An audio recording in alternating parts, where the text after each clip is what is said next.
வணக்கம். இது people English series. இந்த வீடியோல நம்ம பார்க்க போறது 2 சிம்பிள் ஃப்ரேசஸ். அதுலயும் ஃபர்ஸ்ட் ஃப்ரேஸ் பார்த்தீங்களானா, அப்படியே லிட்ரல் மீனிங்க குடுக்கக்கூடிய ஒரு ஃப்ரேஸ். பார்த்தோனமே இதுக்கு இதான் அர்த்தம்னு தெரியுதே! அப்படி உங்களுக்கு தோணும். ஆனாலும் இது ஒரு டிரான்சிஷனல் ஃப்ரேஸா நம்ம ரொம்ப காமனா ஸ்போக்கன்ல யூஸ் பண்றது இல்ல. ஆனா நேட்டிவ் ஸ்பீக்கர்ஸ் கிட்ட இது ரொம்ப காமன். அதனால இத எப்படி யூஸ் பண்றது அப்படின்றத நம்ம தெரிஞ்சுக்கலாம். தமிழ்ல எந்த அர்த்தத்துல இத யூஸ் பண்ணுவோம் அப்படின்னா, அத்தோடு, அதோடு, இத்தோடு, இதோடு, இத்துடன், அத்துடன் இந்த மாரி அர்த்தத்துல இந்த ஃப்ரேஸ நம்ம யூஸ் பண்ணுவோம். அதோடு, அத்தோடு அப்படின்னு சொல்றப்ப நம்ம 2 விதமான அர்த்தத்துல தமிழ்ல இந்த வார்த்தைய நம்ம யூஸ் பண்ணுவோம். அத்தோடுங்கிறப்ப அதனுடன் சேர்த்து அப்படின்ற ஒரு அர்த்தம் வருது இல்லையா? நான் வந்து ஒரு ஃபோன் வாங்குனேன்.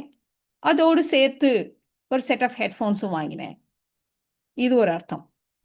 இன்னொன்னு நான் சும்மா இப்படி தான் சொன்னேன். அத்தோட கோச்சிட்டு போனவன் தான். அப்புறம் வரவே இல்ல. அப்படி நம்ம சொல்லுவோம். ஸோ அத்தோட கோச்சிட்டு போறது அப்படின்னா, அந்த இடத்துல நம்ம வந்து டைம ரெஃபர் பண்றோம். இத தான் நான் சொன்னேன். அந்த சமயத்துல அப்ப அதோட சேர்த்து கோச்சிட்டு போனவன் தான் அப்படின்றப்ப நம்ம வந்து டைம ரெஃபர் பண்றோம். தமிழ்ல எப்படி இந்த 2 அர்த்தத்த இந்த வார்த்தை குடுக்குதோ, அதே மாரி இங்கிலீஷ்லயும் வித் தட் அப்படின்ற இந்த ஃப்ரேஸ் இந்த 2 அர்த்தத்தையுமே குடுக்கும். இதுல நம்ம ஃபர்ஸ்ட் சொன்ன அதோடு சேர்த்து, in addition do that, along with that அந்த அர்த்தத்துல இத ரொம்ப காமனா நம்ம ஸ்போக்கன்ல யூஸ் பண்ணுவோம். பட் இத டைம ரெஃபர் பண்றதுக்கும் நம்ம யூஸ் பண்ண போறோம். ஸோ அதுக்கான எக்ஸாம்பிள்ஸ்லாம் நம்ம பார்க்கலாம். அதுக்கு முன்னாடி நாம இப்ப சொன்ன in addition do that, along with that அந்த அர்த்தத்துல ஒரே ஒரு எக்ஸாம்பிள் பார்த்துடலாம். ஸோ அவன் ஒரு ஃபோன் வாங்குனான். அதோடு சேர்த்து, அதனுடன், அத்துடன் ஒரு ஹெட்ஃபோன்ஸும் ஒரு செட் ஆஃப் ஹெட்ஃபோன்ஸும் வாங்கினான். அப்படி சொல்றதுக்கு he bought a phone and a set of headphones with that. He bought a phone and a set of headphones with that. அப்படி நம்ம சொல்லிடுவோம். இப்போ நாம இத ஒரு டிரான்சிஷனல் ஃப்ரேஸா யூஸ் பண்ணலாம். அதாவது ஒரு சென்டென்ஸ்லேருந்து இன்னொரு சென்டென்ஸ்க்கு அப்படி போறப்ப யூஸ் பண்ற ஒரு ஃப்ரேஸ். இது ரொம்ப காமன் தமிழ்ல இல்லையா? இத்தோடு நான் என் உரையை முடிக்கிறேன். அப்படின்னு நம்ம சொல்லிட்டு தேங்க்ஸ் சொல்லி இப்படி முடிப்போம் ஸ்பீச்ச. இப்போ இந்த மாதிரி ஸ்டாண்ட் அலோன் சென்டென்ஸ்லயே நம்ம வந்து வித் தட் யூஸ் பண்ணலாம். ஸோ இத்தோடு, இதோடு அப்படின்னு சொல்றதுக்கு வித் தட் நான் என் உரையை முடிக்கிறேன் அப்படின்னு சொல்றதுக்கு ஐல் எண்ட் மை ஸ்பீச்.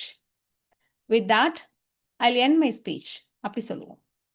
இப்போ இதே மாதிரி தான் இத்தோடு இந்த நிகழ்ச்சி முடிந்தது, அத்தோடு அந்த நிகழ்ச்சி முடிந்தது அப்படி சொல்லணும். ரொம்ப காமன் இது தமிழ்ல. அத்தோட கதை முடிஞ்சிருச்சு, அத்தோட படம் முடிஞ்சிருச்சு, அத்தோட நிகழ்ச்சி முடிஞ்சிருச்சு அப்படி சொல்றது ரொம்ப காமன். ஸோ அதோடு நிகழ்ச்சி முடிந்தது. நிகழ்ச்சி முடிந்ததுன்றத 2 விதமா சொல்லலாம். The show came to an end அப்படி சொல்லலாம். கொஞ்சம் ஃபார்மல். சாதாரணமா சொல்றதுக்கு the show ended அப்படின்னு சொல்லிடலாம். With that the show ended. இப்போ நம்ம டிரான்சிஷனல் ஃப்ரேஸாவே அப்படியே யூஸ் பண்ண போறோம். டிரான்சிஷனல் ஃப்ரேஸ் அப்படின்னா 2 ஸ்டேட்மெண்ட்டோட அப்படி சேர்த்தாப்ல. Statement 1 and with that statement 2 இப்படி. அவன் எல்லாத்துக்கும் என்னையே குறை சொன்னான். அதோட அவன்கிட்ட பேசுறத நான் நிறுத்திட்டேன். எப்ப அந்த மாரி குறை சொல்ல ஆரம்பிச்சானோ, அத்தோட நான் அவனோட பேசுறத நிறுத்திட்டேன். ஸோ நம்ம டைம ரெஃபர் பண்றோம். ஸ்டேட்மெண்ட் 1 பாருங்க, அவன் எல்லாத்துக்கும் என்னையே குறை சொன்னான். He blamed me for everything. He blamed me for everything.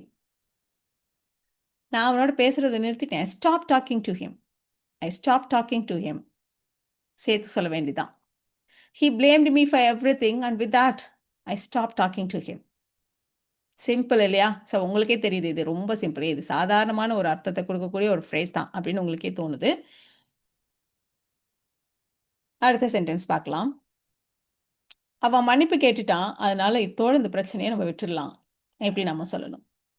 So மன்னிப்பு கேட்டுட்டான். He has apologized. He has apologized.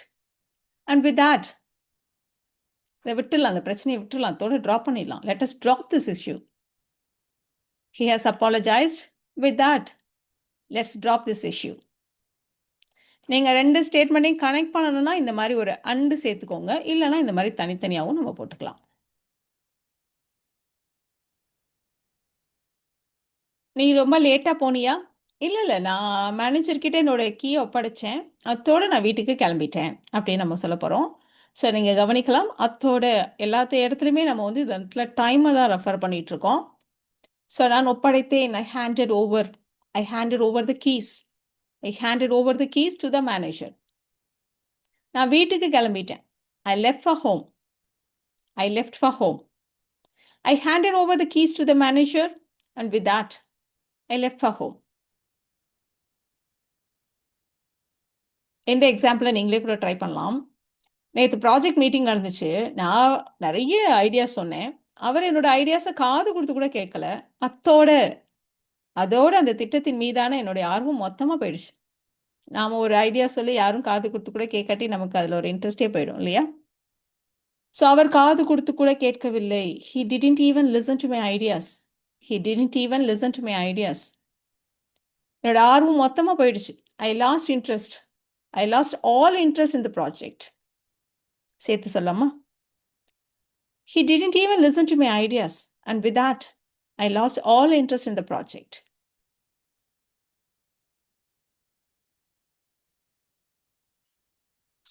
அவன் ஃபோன்ல ரொம்ப அப்படியே கத்த ஆரம்பிச்சான். அத்தோட அவ ஃபோன கட் பண்ணிட்டா.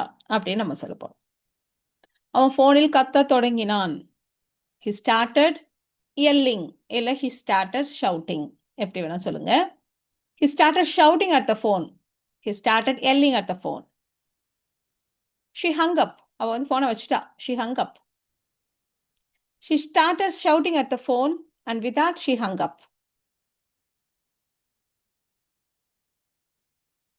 ஸோ இந்த வித் தட் வச்சு ரொம்ப காமனான ஒரு சென்டென்ஸ் அடுத்து நம்ம பார்க்கலாம். கதை சொல்லுவோம். படத்தோட கதையை சொல்லுவோம். இல்லைன்னா ஜென்ரலா ஒரு கதை சொல்லுவோம். அப்புறம் கடைசியா எல்லாரும் ஒண்ணு சேருவாங்க. அத்தோட கதை முடிஞ்சிரும். அத்தோட படம் முடிஞ்சிரும். இப்படி நம்ம சொல்லுவோம். ஸோ எல்லோரும் ஒன்று சேர்வார்கள். அவர்கள் அனைவரும் ஒன்று சேர்வார்கள். They will all be united. They will all be united. The movie will end. They will all be united and with that அத்தோட இந்த படம் முடிஞ்சிரும். The movie will end. இப்படி நம்ம சொல்லுவோம் இல்லையா? சரி, வித் தட்க்கு நிறைய எக்ஸாம்பிள்ஸ் பார்த்தோம். இன்னொரு யூஸ்ஃபுல் ஃப்ரேஸ் கூட நம்ம பார்க்க போறோம். அத்தோட விட்டுடு, இத்தோட இதை விடு அப்படின்னு நம்ம சொல்லுவோம் இல்லையா?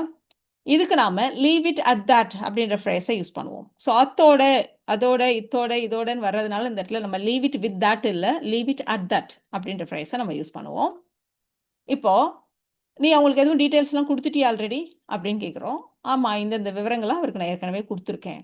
சரி, அத்தோட விடு, அதுக்கு மேலே டீட்டெயில்ஸ் கொடுக்காத அப்படின்னு நம்ம சொல்ல போகிறோம். ஸோ அத்தோடு விடுங்கள். நீங்கள் தனியாகவே இதை சொல்லலாம். இது வந்து ஒரு டிரான்ஸ்லேஷனல் ஃப்ரேஸாக இடையில வரணும்லாம் இல்லை. தனியாகவே நீங்கள் சொல்லலாம். Leave it at that. அத்தோட அதை விடு. Leave it at that.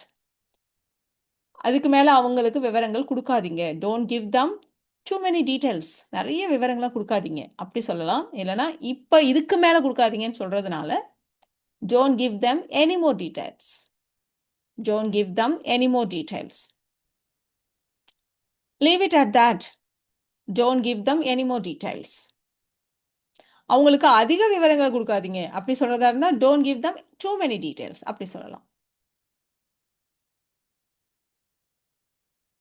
இப்போ ஒரு விஷயத்துக்காக 2 பேர் சண்டை போட்டுக்கிறாங்க. சரி, நீங்க 2 பேரும் ஏதாவது ஒத்து போவீங்கன்னு பார்த்தேன். நீங்க 2 பேரும் ஒத்து போற மாதிரி தெரியல. சரி, இதோட இதை விடுங்க. நம்ம இதை நாளைக்கு டிஸ்கஸ் பண்ணலாம் அப்படி சொல்ல போறோம். ஸோ நீங்க 2 பேரும் ஒத்து போற மாதிரி தெரியல. ஒத்து போறதுங்கிறப்போ அக்ரி ஆன் அப்படின்ற ஃப்ரேஸை நம்ம யூஸ் பண்ணுவோம்.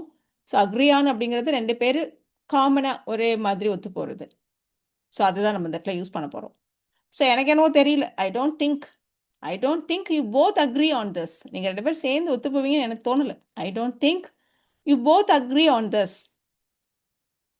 சரி, இதோட விடுங்க. Leave it at that. நாளைக்கு இதை டிஸ்கஸ் பண்ணிக்கலாம். Will discuss it tomorrow.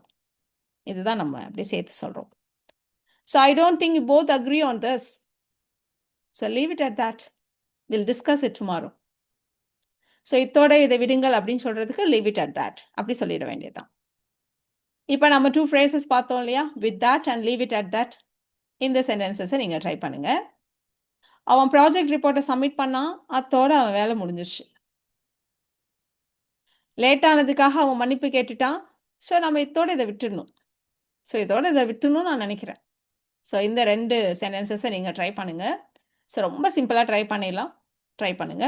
உங்களுக்கான ஆன்சர்ஸை நீங்கள் அடுத்த ஸ்லைட்லேயே செக் பண்ணிக்கலாம்.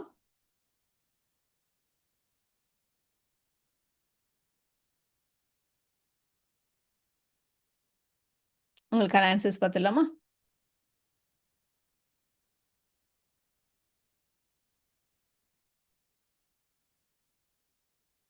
இந்த வீடியோவில் நாம் with that and leave it at that இந்த 2 phrases பார்த்தோம். ரொம்ப காமன் ஸ்போக்கனில். அதனால் நீங்கள் இந்த மாதிரி சென்டென்சஸ் நிறைய ட்ரை பண்ணி பாருங்கள். Thank you so much.